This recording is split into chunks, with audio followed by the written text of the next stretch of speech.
Hey, did you miss the Social Media Innovation Conference that happened on the 25th and 26th of April in Kuala Lumpur last week? Well, if so, don't worry, because I've got you covered. In this video, I'm going to be breaking down what all the key speakers spoke about and the panel discussions. We're going to break this video down into two because it happened over 2 days and it will be a way too long a video if I put it all in one.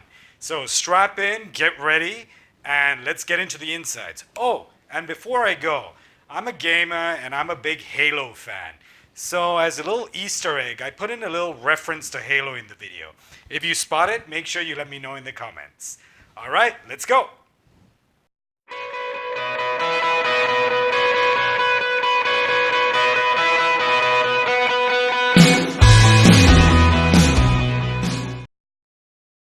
The conference kicked off with Callie, Lowe, who showed us how LinkedIn's continuous growth has made it an essential platform for digital recruitment. In addition, she emphasized how talent intelligence needs to be baked into a business plan to drive business growth.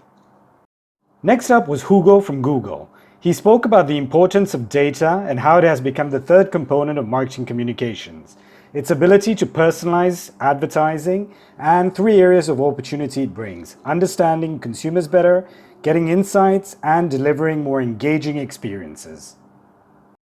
Alan from GoCar was next. He shared with us how team culture in his startup is the driving force of marketing strategy. 4 points. Number 1, that values drive culture.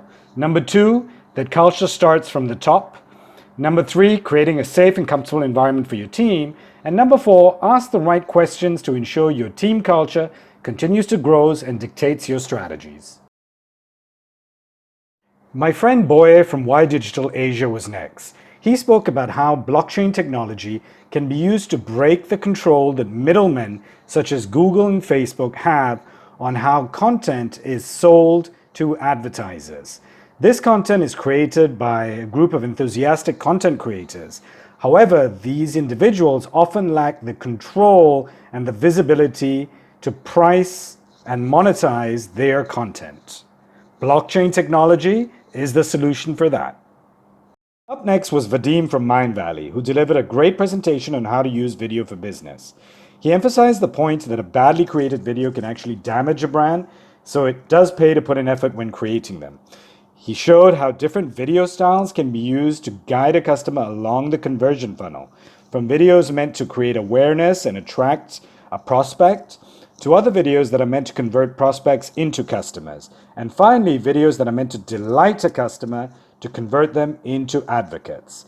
He also showed how users consume Facebook videos differently from how they consume YouTube videos, and therefore the implications of that when creating content for those channels. Derek Toe from WOB was next, and he spoke about digital employer branding. He emphasized the importance of using digital platforms for creating content about your company. The reason is simple. When a job seeker is looking for a job, they start by doing a search online. So therefore, the more digital assets you put out there, the better position your brand will be to attract that candidate. In addition, he also shared the 7 pillars of employer branding: prestige, entrepreneurism, altruism, progressive culture, career growth, social connection, and wealth. Dhiraj from AdParlor Asia spoke about the importance of having a sustainable content strategy in order to succeed in social media. The reason is because content is an always-on proposition. Consumers expect to be able to engage with content at any time.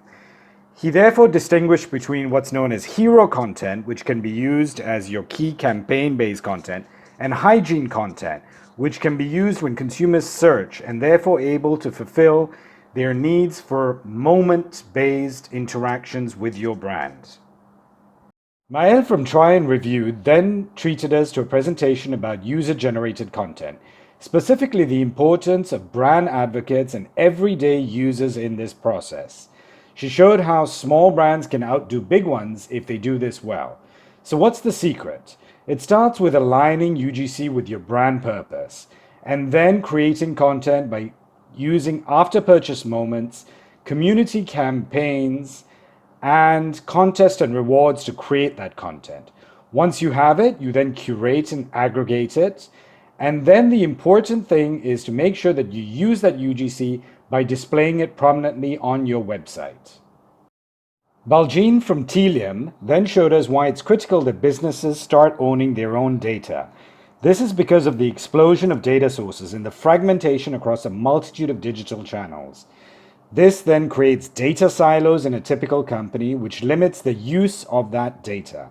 So, the key is to be able to use data to unlock customer relationships by creating a unified data framework that allows you to unleash the biggest asset your organization has. I was up next to present some social media trends, and I used an excellent 2018 buffer report. 10 trends were highlighted, but I want to touch on just a few here. The one that I found most interesting is that messaging apps have overtaken social media apps in terms of number of users. The implication for businesses and brands on this is that they really need to start embracing messaging as a platform. This is facilitated by the fact that chatbots now have become mainstream. So definitely something to examine if your brand has a high volume of interactions. Because this is also driven by customer service. Consumers expect to be able to reach a brand using messaging apps nowadays. So it's really, really vital that you are able to cater to their needs that way. Another key trend is that video. Video just continues to dominate social media. The engagement rates are far, far higher, and we see apps and services rolling out new features all the time. One key one is, of course, Instagram with Instagram stories. Finally, of course, UGC, as we've seen before, playing an increasingly important role in social media creation. We concluded day one with a panel. There was a great discussion, it went on for an hour, but for the purpose of this video, I just want to share one of the key questions that came from the audience. And that was specifically whether to manage social media effectively, it is best to build an in-house team or to outsource the function to an agency. The consensus from the panelists, which I certainly agree with, is that it's definitely better to build the in-house expertise, even if it's at a general strategic level, because that way your team is able to manage the external partners or agencies in order to effectively drive your business and its objectives. All right, so that was day one of the Social Media Innovation Conference. What did you think? Did you enjoy the insights? Did you agree or disagree with some of the trends? Make sure you let me know in the comments because I really value them and I'd like to figure out what it is you want to see more of.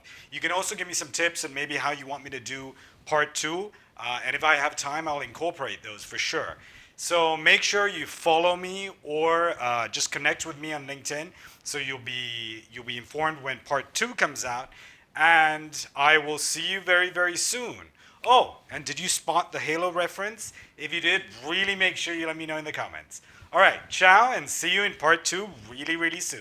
Bye.